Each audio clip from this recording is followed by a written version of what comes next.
Hello students, तो चलिए आज हम लोग शुरुआत करते हैं क्लास 10 के एक्सरसाइज 5.2 के क्वेश्चन नंबर 7 का, जो कि है find the 31st term of an AP whose 11th term is 38 and the 16th term is 73। अब इस क्वेश्चन में हम लोगों को क्या बोला गया है कि हम लोग को एक ऐसे एपी का 31st टर्म फाइंड करना है जिस एपी का 11th टर्म जो है वो 38 है और जो 16th टर्म है वो 73 है। तो यहाँ पर एपी तो दिया हुआ नहीं है, क्वेश्चन कैसे सॉल्व होगा?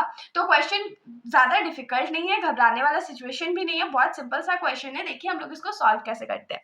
हम लोगों को गिवन क्या है? गिवन टर्म 11, मतलब कि A11 गिवन है ना। कितना गिवन है? 11th टर्म था तो उसको हमने A11 लिख लिया जो कि 38 के बराबर है। और उसके बाद 16 टर्म गिवन था तो A16 का वैल्यू कितना हो जाएगा? 73। तो A11 को हम लोग क्या लिख सकते हैं? तो A plus 10D is equals to 38 लिख सकते हैं ना। हमने एकदम शुरुआत में ही सीखा था ना इस चैप्टर की हम लोग इसको कैसे लिखते हैं। यहाँ पर मैं थोड़ा सा आप लोगों को वापस बता देती हूँ। जैसे कि हमारा जो फॉर्मूला होता है ए एन का, वो क्या होता है? a plus n minus 1 into d. अब देखिए ए एन हमारा यहाँ पर क्या है? A11 है, मतलब n के जगह 11 है, तो ये क्या हो जाएगा? a plus 11 minus 1 into D.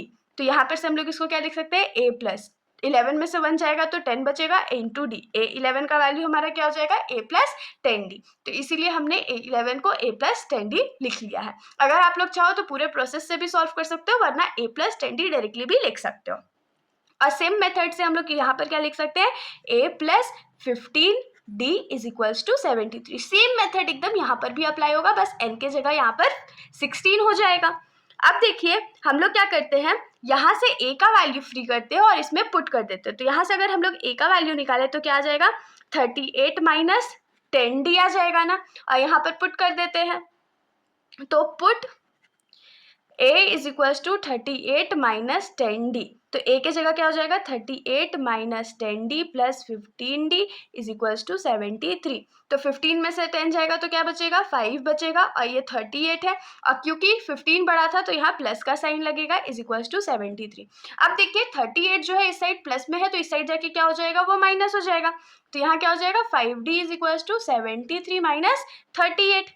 5d is equals to, अब 73 में से 38 माइनस करना है। कहाँ पर माइनस कर ले? यहीं पर थोड़ा सा रफ कर लेते हैं। तो ये क्या हो जाएगा? 38 माइनस 73 माइनस 38। तो 13 में से 8 जाएगा तो कितना बचेगा? 5 बचेगा। 6 में से 3 जाएगा तो 3 बचेगा। तो यहाँ 35 आ गया। अब d इज इक्वल्स टू क्या हो जाएगा? क्योंकि 5 लेफ्ट साइड में मल्टीप्लाई में है, इसलिए राइट साइड जाके वो डिवाइड हो जाएगा, तो 35/5 हो जाएगा। तो ये कितना हो जाएगा?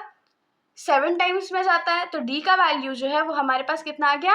7 आ गया।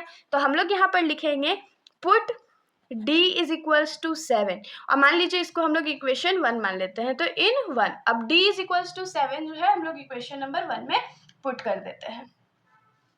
तो यहाँ पर a इज इक्वल्स टू क्या हो जाएगा? 38 माइनस 10 इंटू डी के जगह 7 हो जाएगा, तो ये क्या हो जाएगा? 38 माइनस 10 7 जा 70। अब क्या करना पड़ेगा?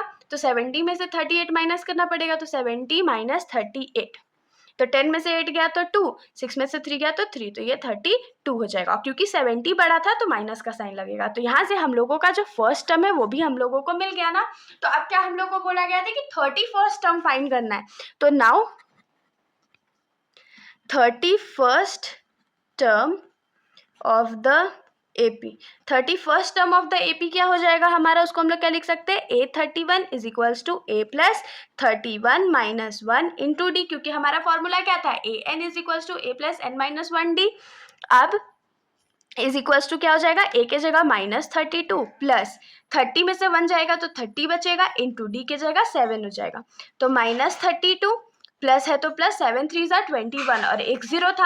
अब 210 में से हम लोग 32 को माइनस कर देते, तो 210 माइनस 32, तो यहाँ से कैरी लेंगे तो ये 10 हो जाएगा। 10 में से 2 गया तो 8, और यहाँ पर क्या बचा? 0। तो 20 में से 3 जाएगा तो 17 बचेगा। तो यहाँ क्या हो जाएगा?